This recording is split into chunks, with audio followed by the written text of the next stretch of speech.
The Schott glass factory was located in the center of Germany in the town of Jena. It was a medieval town who, in the mid-1800s, established the glass industry for the entire world. The two main companies, Schott and Zeiss, were responsible for making the most advanced technology in glassware.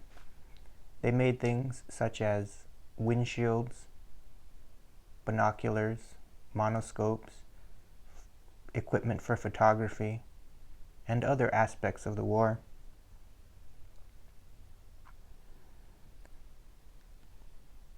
Many bombings occurred not far away in Dresden as well as in Jena. The Allied troops were trying to disrupt the manufacturing as well as the war effort going on in Germany at the time. Sophia and Wasyl had heard that the Schott factory was spared because it had ties to an American, perhaps Jewish, they said, and the Americans decided not to bomb it, whereas the Zeiss factory, located directly adjacent to the Schott glass factory, it was bombed and destroyed. After the dust had settled and the war had been long over, Russia went in and dismantled some of the equipment that they themselves hadn't been able to produce yet. They took much of the glass manufacturing tools back to Russia and the Soviet Union, allowing them to continue producing glassware for various equipment and vehicles. On May 25, 1945, during the daytime, the fighting ended,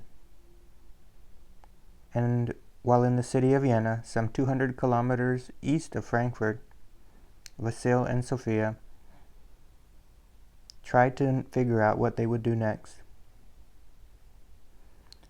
There was still some killing and fighting going on for several days afterward. Buildings and nearby parks were in rubble. As the war came to an end and the American troops came in, they sort of gave the immigrants and the non-Germans an unofficial, unspoken word that they could go rob and loot the Germans. Men, women, and children were all desperate and rushed to homes and businesses, taking whatever they could find. Most stores were empty by that time, and many buildings had been destroyed by bombing or by fire. However, people were desperate, and as crowds grew, they began to fight even amongst one another for what tiny items they could get their hands on. They would want to take anything they could get their hands on, from food to blankets, pretty much anything they could get their hands on, whether it was of use to them or not. The Germans had no right to say anything at that point. They had just lost the war. People went and looted, and some of the Krywyns wanted to go, but Mama Krywyn begged them not to. "Don't go, kids, don't go. They're forming a mob. You might get hurt or killed." Wasyl still wasn't sure whether he would go or not. "If you tell me to go, I'll go," he told Sophia, not really wanting to make the effort. At first, he took a sack and walked towards the mob near Chichero Park. Wasyl stood for a moment and watched, looking at the crowd of people piling on top of one another.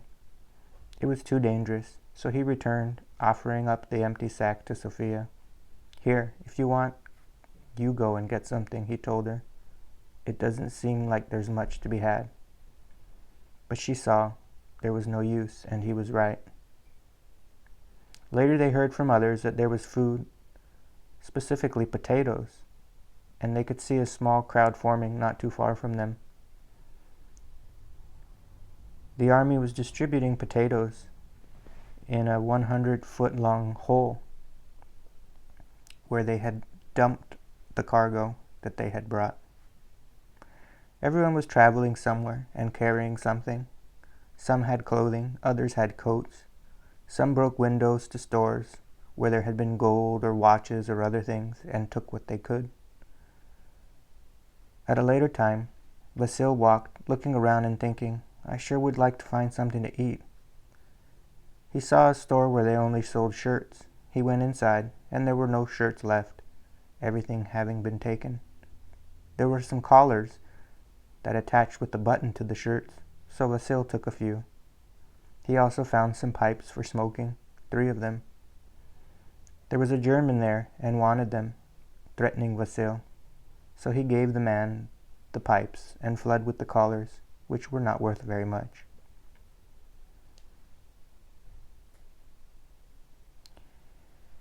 They heard of crowds forming with food or other objects they had looted, but soon they found that even when you were able to wrestle some food away, it wouldn't really last. You may walk a few miles to get a sack of potatoes, but as you walk, it would weigh on you, forcing you to lighten your load. Slowly, a sack of potatoes became a few handful, and you'd either throw them away or even give away your items.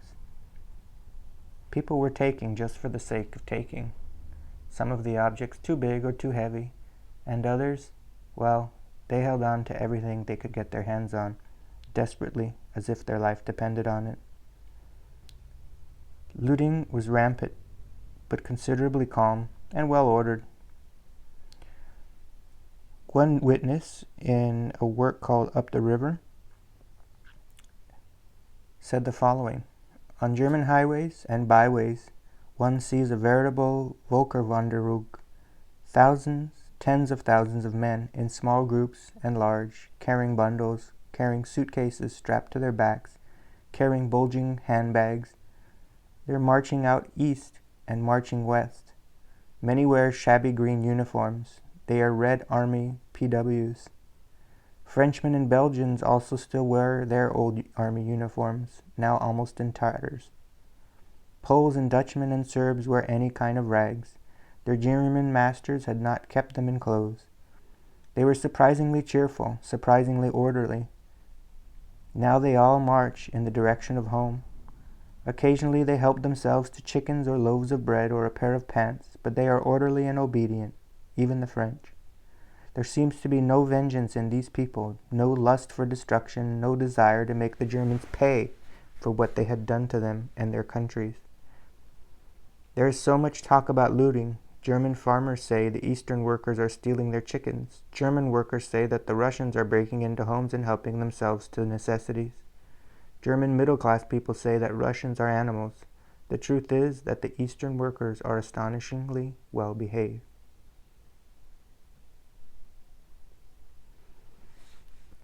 Wasyl's Aunt Anna and her husband Rina, who lived with the family, went to go find some things. They brought back some meat and some food, items they had not been able to obtain for a long time. But because Mama Krywyn thought it was wrong to loot, and out of respect, the family said they didn't want any.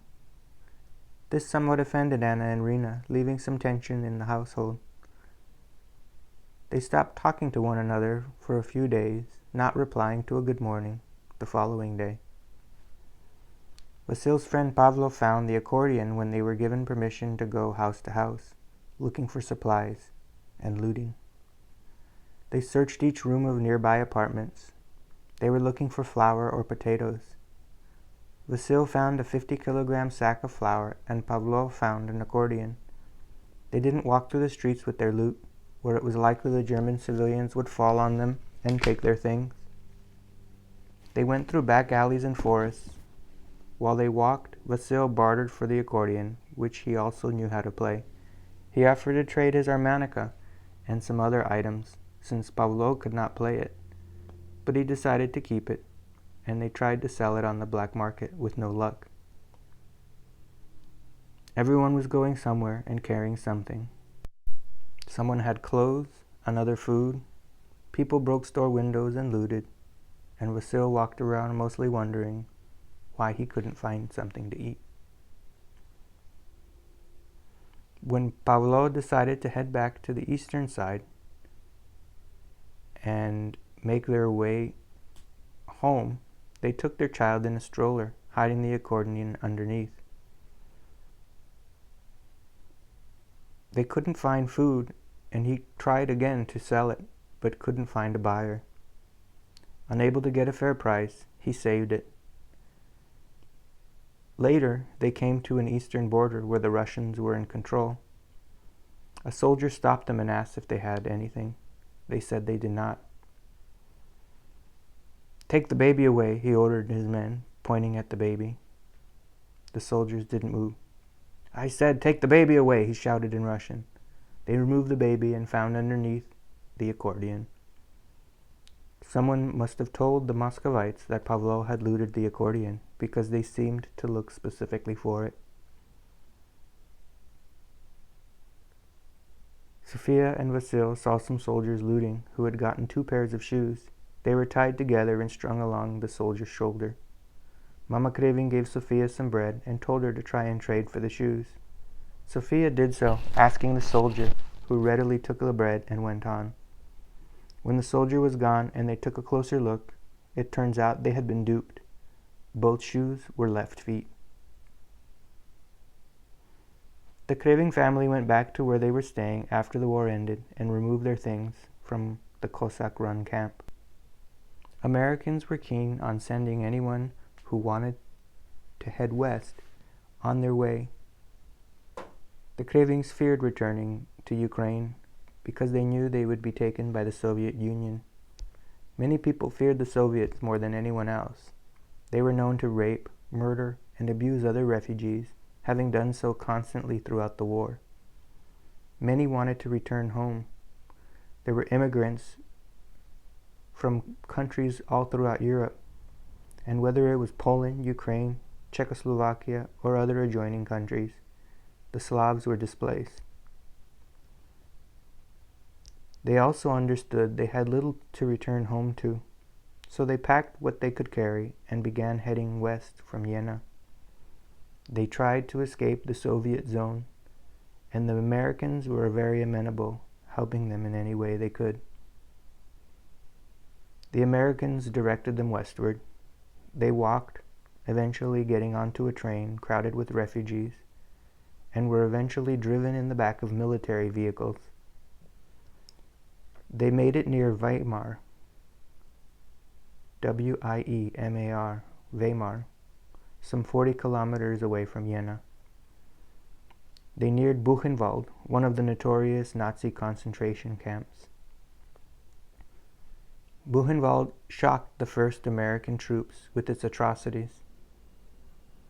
On April 4, 1945, Wasyl's birthday, the 89th Infantry moved in to liberate Ortruf, a subcamp of Buchenwald. By April 6, 1945, Germans partially evacuated many of the inmates, forcing thousands to march to their death.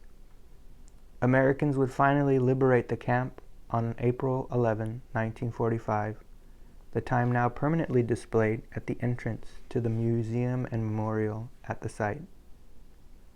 They liberated over 21,000 prisoners, ordering the nearby mayor to send water and medical supplies. Many were starving and in the process of dying. It was too late for them. The food and water would not help many, as the first week, about 20 men died each day. Over 5,000 people needed immediate attention. Many of the things they saw were unbelievable and hard to describe. Piles of dead bodies, malnourished and skin and bones, as well as other things, such as experiments. Wasyl and Sophia had not heard of Buchenwald, even though it was only about 30 kilometers away from the factory they had been working in. 3 days after the war ended, having heard about the camps, they went that way to investigate, traversing most of the distance through the forest. They were caught before arriving and reprimanded by the Americans. They warned them that the Polacks were attacking Ukrainians and they shouldn't go to Buchenwald. They could be killed. However, they were given the opportunity to ride in the back of an army truck to Buchenwald the following day to see for themselves. Those who liberated had required some of the local people to come and see what they had been hiding, as well as allowing those from the public to get a chance to view Buchenwald. The walls were full of violence. You could see where a head was beaten, or legs and a torso. There was blood everywhere. In some places the cement was so saturated with blood that when they tried to paint over it, the blood resurfaced and could not be covered up completely. They were brutal, having beaten, hung, or starved prisoners to death, saying that the prisoner isn't even worth a bullet. There were renowned experiments going on in Buchenwald, using those who had been sent to the camp as guinea pigs. Wasyl went on a jeep to see the, quote, laboratories. He saw one man cut in two down the middle from head to toe. He imagined they cut him with a saw so they could study his anatomy from a side view. It was said that they took a man, tied him by both arms and legs, and sawed him while he was still living to see the blood pumping and to explore the way the body worked. Another body had been completely skinned, so you could see all of the flesh and muscles. On the other side of the body, there was no flesh or meat. It had all been removed, leaving nearly only the skeleton. They were shown lines where people were hung, 3 lines across. There were other ways to execute inmates as well. It was said one man would tie up the prisoner with a rope, a second man would beat him with a bat, and the third man would put him into a wagon which was on a railway track, and would send him to the industrial-sized oven which burned during the daytime and the evening without stopping.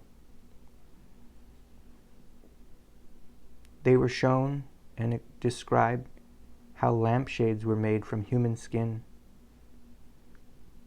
They would skin those with tattoos and use that skin to display dried tattoos. The Germans were also said to have made soap out of people using their fat. Wasyl witnessed these things as he was shown around the crematory, large ovens where the dead were burned into ash. Things became a little bit more tense as the Soviets and Americans vied for control of the camps and cities. The Krywyns realized it was best to get further west as possible, as quickly as possible. And like thousands of others, they only could take what they could carry. Having moved and left the camp, they walked all day and eventually became very hungry. Baby Roman fussed and cried, and Sophia looked for something to give him to eat or drink. He didn't seem to be doing well. Not long afterward, they were put on a train for several kilometers before the train stopped. Immediately, Sophia looked around for some sticks to start a fire and some coffee or something she could give her baby to eat, but nobody had any. The only thing she could find was some barley tea. She boiled some water and made the tea, giving it to Roman, who was screaming, crying, and fussing as a result of dysentery and an inflammation of the intestine. This was extremely dangerous for a baby, and possibly fatal. Roman had diarrhea, a fever, and abdominal pain, and he continued to cry incessantly. Sophia held him in her arms, bobbing him up and down, trying to sway him into some sort of comfort or sleep. It hurt her to look at him, knowing he was possibly dying in her arms. One of Wasyl's brothers had a necklace that a soldier seemed to want. "Sell," the soldier said. Sophia gasped and told the soldier in broken English she would trade for milk. The soldier and his friend looked at the baby and felt pity, but they didn't take the necklace or give milk, instead turning and walking away. "What is my baby to them?" Sophia thought as they left. However, in a matter of minutes, they returned in a jeep with an American doctor. He examined the baby and gave them the prognosis. "Where are you going?" the doctor asked Sophia. They didn't know. How long will you be traveling? He asked. They also didn't know. The doctor explained that there was a hospital not far away, and the baby may only have hours to live. If Sophia wanted, they could give up the baby, and the doctor would take him to the hospital. Sophia and Wasyl had to discuss it. What should they do? If he died in their arms, they would bury him on the side of the road, but if he went to the hospital, he may live again. However, they didn't know how they would be able to find him again, and the soldier tried to explain that they may not ever see him again. They finally gave up the decision to give up little Romchik to the soldiers and try to save his life.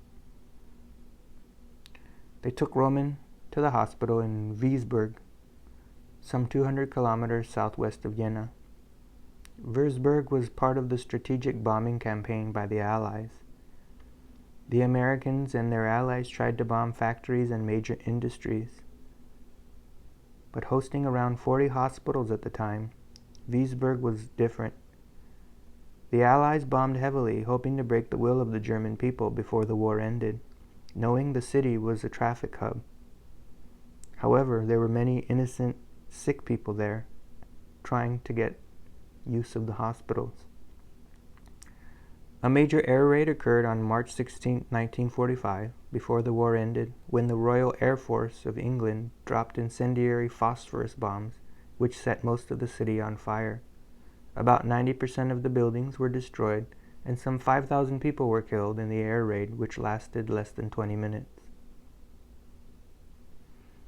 The bombings proceeded in 3 waves from 21:25 to 21:42.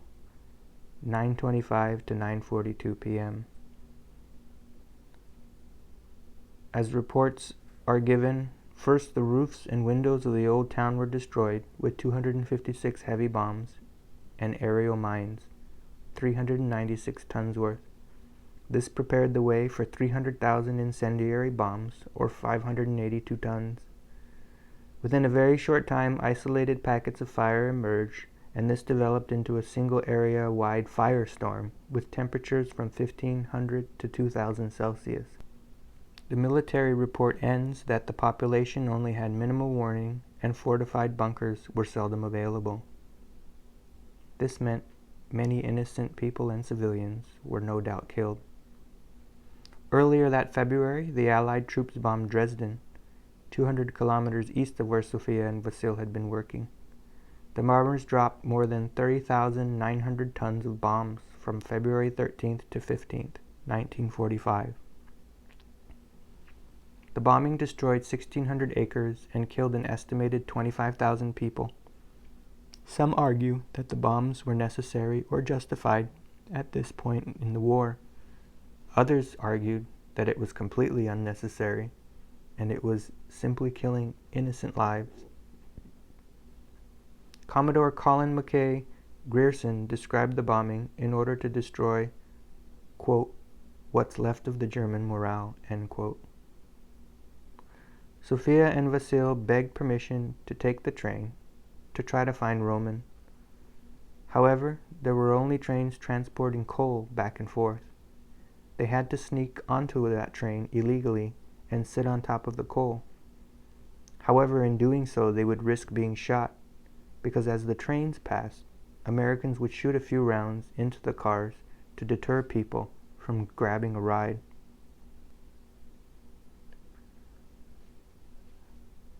Wasyl and Sophia did it anyway, eventually making it to a hospital in Wuzburg.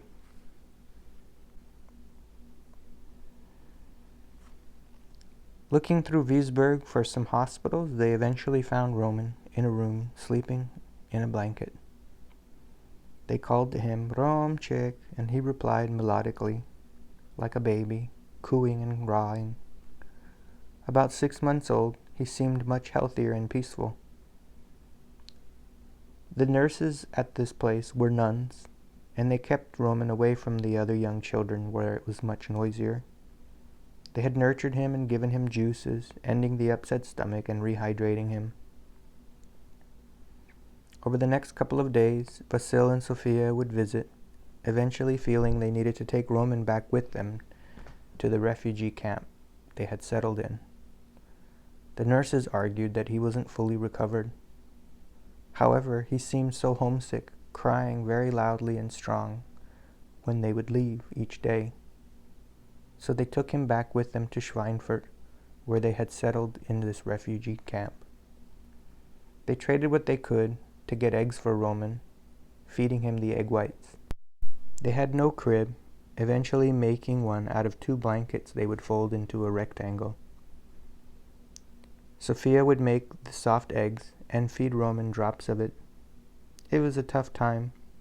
They began working, and if they wanted to buy food for the baby, they'd have to trade butter or meat. They were only getting about a half kilo of butter a month and 140 grams of meat weekly. One lady, taking pity, wanted to give Roman some things. She gave him some shoes, but they were for a 5-year-old and much too big. She also gave him a basin. Roman slowly recovered as Sophia and Wasyl found shelter at Schweinfurt refugee camp. The first year they spent there was very chaotic and dangerous. There was tension from the Soviets, who were angry at those going to the American side, but there was also antagonism between the Polish and the Ukrainians at the refugee camp. When they first arrived at the camp or lager, where Wasyl saw a large panzer tank guarding it, they were a little bit anxious. Their first week, while sleeping, a large number of Polish men fell on the Ukrainians with sticks and fists, hitting and beating them.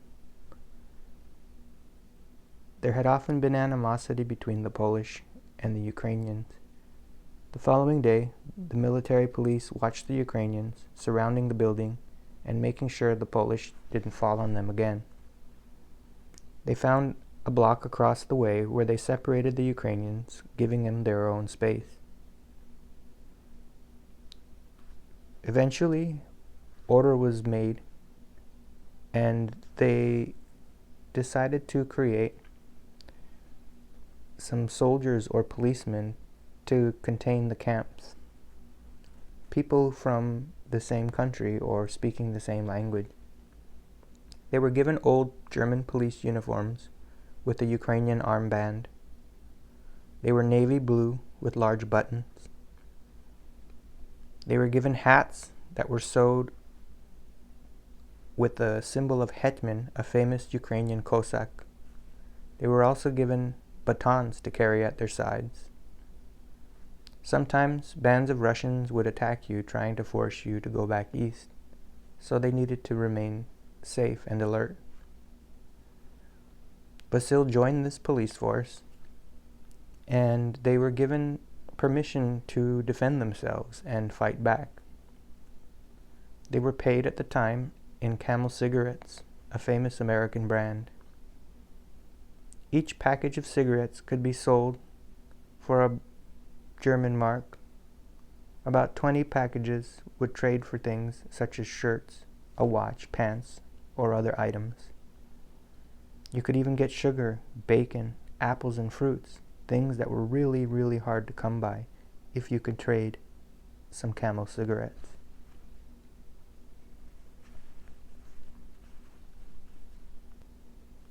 As mentioned, Wasyl had signed up to be a policeman for the Ukrainian side of the refugee camp.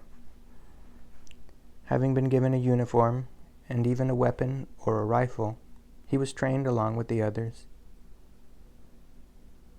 Some 350 Ukrainians came from the Polish side. Those on the Polish side wore red and white, the Polish colors. Afraid of being beaten or killed, the Ukrainians joined together to try to protect one another and live in peace. The soldiers were given a total of 20 automatic guns and some basic training, and they also helped restore and maintain order in the camp, and to help defend against the Russians or Soviets who may try to bring you back to Russia or the Soviet Union. Since Sophia spoke Ukrainian, English, some French, and some German, she was highly valued as a translator. She worked under a doctor named Betwell. The camp eventually consisted of a total of 15,000 Polish and 1,000 Ukrainian refugees, and Dr. Bitwell oversaw all of them.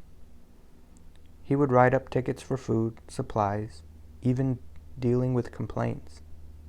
Sophia would have to go to the Polish side, and then to the Ukrainian, and sometimes again back to the Polish side.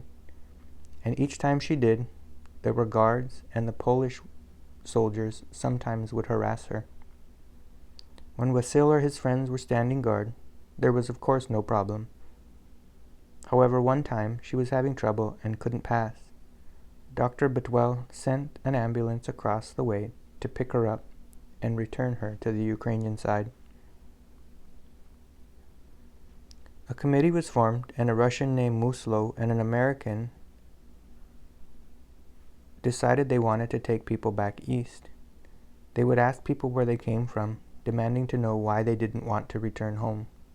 The Ukrainians had their own set of policemen, luckily, and would rarely have to deal with this. It was during this time Sophia and Wasyl conceived Eugenia, who was born on July 30th, 1946. It became more difficult for Sophia to work while pregnant. She felt the work was very hard and demanding. She was paid only 2 or 3 boxes of cigarettes a week, which she would sell on the black market. Each package was not 1 mark, as I previously said. What I meant to say was 100 marks. But essentially you could trade them for shirts and other types of clothing. She would go to the kitchen, which was a common area for everyone to share, and being pregnant, the smell of smoke would make her nauseous. She was having an awful time with this pregnancy, and could not be around the smoke or the cooking of food, and went on to buy her own food, getting what she needed on credit. It became increasingly difficult for Sophia to work while pregnant. Sophia lived with Mama Krywyn and the family, of course, and before Eugenia was born, they would eventually move some 40 kilometers from Frankfurt to Aschaffenburg, where Eugenia was born on July 30th, 1946. In the refugee camp, couples began to perform wedding ceremonies. One asked to borrow Sophia and Wasyl's wedding rings, which were hard to come by. They lent it, very glad to be of help. Later, someone else asked them where they got the rings and asked to borrow them. This happened a few times before others came to borrow the rings. Sophia eventually lost track of them, never getting them back. She did feel good about this, however, thinking how her rings had married many people. Time passed, and days led to months. All the Krywyns could do was wait and see where they would be relocated. It could take months, or it could take years. Hundreds of thousands of refugees were in a similar situation.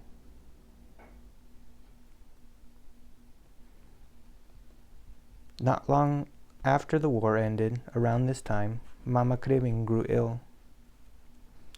She went to the forest and picked some apples and ate them.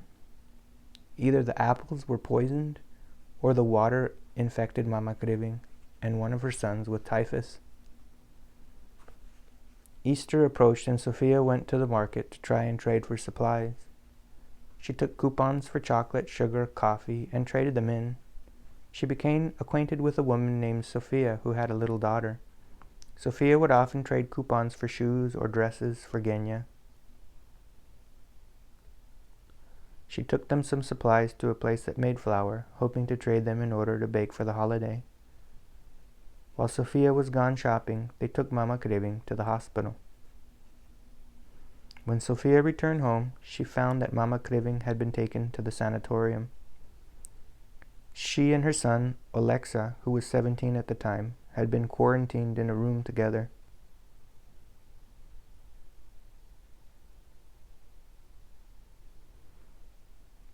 The doctors feared that the infection was spreading and the family couldn't visit. They had to look at their mother and brother through the glass window on the door. By the time Sophia arrived at the sanatorium, she looked through the window, only seeing an empty bed and Alexa. She called through the door, "Where is Mama?" He said that the people came and took Mama Krywyn and hadn't brought her back yet. He must have been asleep and didn't realize that his mother had already passed. This was why they had taken her out of the room. The family pitched in what they had in order to arrange for a beautiful funeral for Mama Krywyn, the woman who helped many people, trading, bartering, begging, translating, and even stealing Wasyl and others away from dangerous situations. She had survived the war and helped many people, only to die of poisonous apples or infected or dirty water. It seemed as if they had only finished burying their mother when a few weeks later, Alexa also passed away. The Krywyn family settled into the camps and worked hard to earn their keep. Several months passed, and Papa Krywyn found a new wife. While the family would have loved to go to America, they were not sending family units. Wasyl's family decided to apply to go to Australia, but Sophia and Wasyl didn't really want to go there. Having lost their mother, they decided to break with the family and go to South America instead, to Venezuela. Wasyl was tired of coupons and tickets and dried milk. He wished he could have a place of his own, to work hard and earn his own keep, his own bread. At first they thought of signing up to go to Brazil. The country sounded promising. However, when they inquired, they were told that with a family, they couldn't get the paperwork easily. Instead, they were told to consider Venezuela, Argentina, or Australia. Wasyl's father and siblings decided to go to Australia. Vlaju's sister Hanya said she would take him with her to Australia. Vlaju, or Walter, was Wasyl's younger brother. However, he didn't want to go with her and his father. He went with Wasyl and Sophia, begging them to take him with them. "Please take me with you," he begged. Sophia and Wasyl considered it and decided to take Vlaju with them. He borrowed money from a friend to pay the $500, the fee for the paperwork, and arranged to go. Wasyl and Sophia would treat the 16-year-old brother like a son. In fact, their kids would grow up thinking he was their older brother. Sophia would never see her parents or Sokal again, even though her sister remained there and lives there to this day. She was told when her brother returned from the war, he thought he would return to his wife.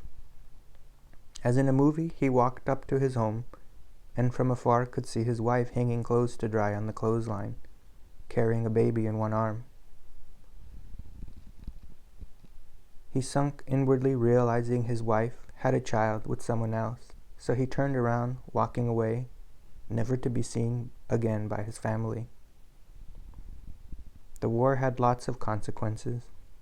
It not only took away lives, it took away homes, it took away livelihoods, it took away husbands and wives.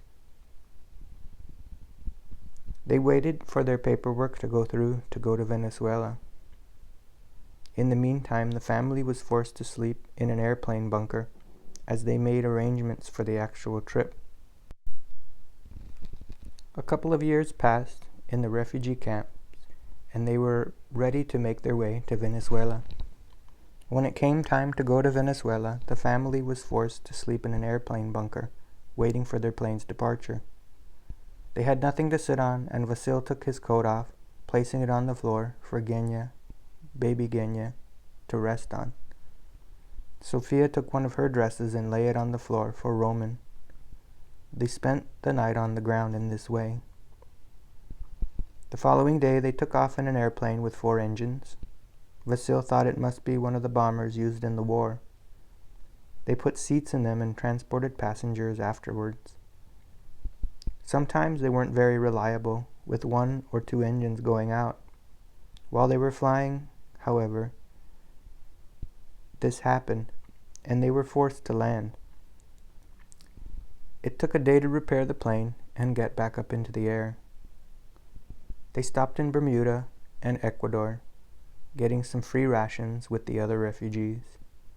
They traveled some 4,000 miles, 9 hours of flying, 1 day and then 11, and a final flight from Ecuador to Venezuela.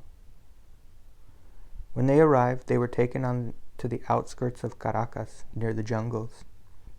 The government decided to try and make farms for the refugees to work on. They would trade their labor for room and board and a little bit of the profits. But there was nothing very profitable about it, and the families earned no money. Wasyl and his younger brother Vladu tried planting and harvesting tomatoes. Things were very difficult without real work, and the family could only eat rice daily because of nothing else they could afford. Some of the refugees, including Wasyl, went exploring the jungles and nearby rivers looking for fish. They had to be careful of the crocodiles, piranhas, boa constrictors, and other dangerous animals. The fishing was easy. They would catch small fish or frogs and put them onto a large hook, big enough to pull a cow, or strong enough. At times, as they threw the hook into the water, the fish would jump for it, not even letting the hook fall into the water. The river seemed full of catfish, or bagre in Spanish. When Wasyl first tried to fish in the river, he took a small hook and threw it in the water. Not expecting large fish, he was jerked forward when he got a bite. He was pulled strong enough that he nearly fell into the water. Shortly afterward, the fish snapped the line.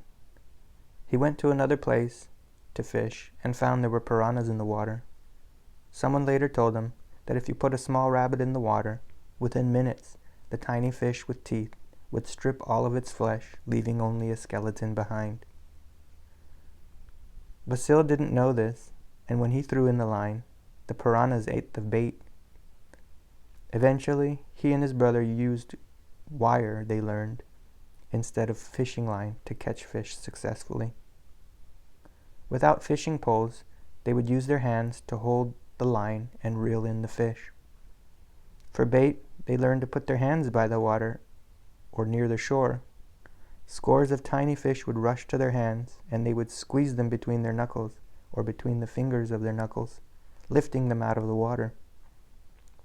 But you'd have to be careful for the piranhas nearby. If they saw your finger or detected blood, they would go for it, and they could bite to the bone. The piranhas weren't very big, maybe a pound or so, and if you cut its head off, it would continue to move its mouth for a little while. Wasyl found that the piranhas weren't good for eating, and after a while they would go on smelling like old soap. Some took to throwing frogs into the water to watch the toothy fish attack them. Wasyl heard about this and wanted to try, collecting a frog from near the shore. When he threw it into the water, they attacked quickly, and the frog screamed like a baby, unsettling Wasyl, who didn't do it again. The weather was relatively dry for 6 months of the year. During this time, the Krywyns saw hundreds of flamingos near the water, along with other birds who would eat fish. The crocodiles were a beige color, and they would often eat fish as well from the lakes and the rivers. Sometimes the village would pump water to the outskirts, lowering the water level in the rivers. People would go to catch fish, which were swimming in shallow water. They would take their machete and chop away, and when they saw this, Wasyl and his brother went with them, catching a large fish with a mustache, no doubt some type of catfish. They were thrilled because it was giant, some 50 pounds.